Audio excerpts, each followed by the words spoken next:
Hola a todos amigos, en este artículo continuamos hablando sobre el competitor Crodo a Tudao. Considera las características de la plataforma U comparadas con Crodo. Entonces vamos. Plataforma de lanzamiento de venta de tokens a Tudao, acceso exclusivo, rondas públicas de criptoproyectos prometedores.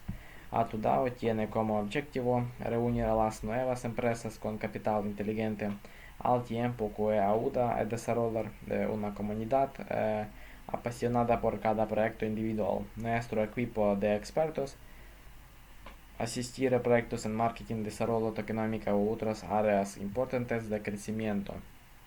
Para recibir un boleto para participar en la lotería de IO, debe asignar la cantidad de ATD especificada en el anuncio de IO.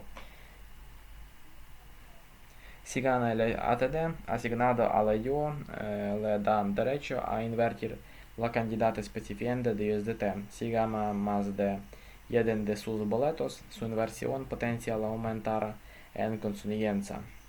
Cada uno de tus boletos puede ganar, por lo tanto, la cantidad de proyectos que hayas seleccionado depende únicamente de tu suerte o la cantidad de boletos para los que hayas asignado ATD.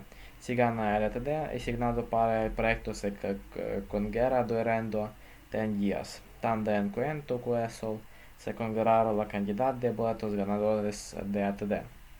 Vamos a construir un sistema de aplicaciones. Cualquier proyecto puede postular para electos una IO en nuestra plataforma AtoJump.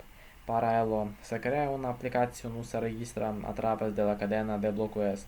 La aplicación cuesta 100 tokens ATD. Inmediatamente después del evento, la solicitud se enviará al equipo para su consideración y se acumularán los tokens ATD.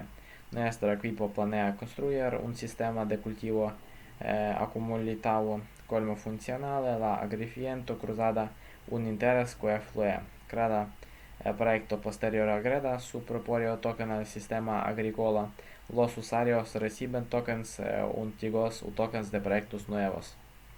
Crodo también tiene un sistema de selección de proyectos muy potente para sus IO. Están buscando proyectos que tengan un plan claro para el trabajo futuro. Por lo tanto, no hay dudas sobre los proyectos que se estrenarán en Crodo. Como podemos ver, la plataforma IO no es mal, pero definitivamente tiene espacio para crecer. Crodo hits ofrece todas las desventajas de todas las plataformas IO. En este enfrentamiento, Crodo gana con confianza.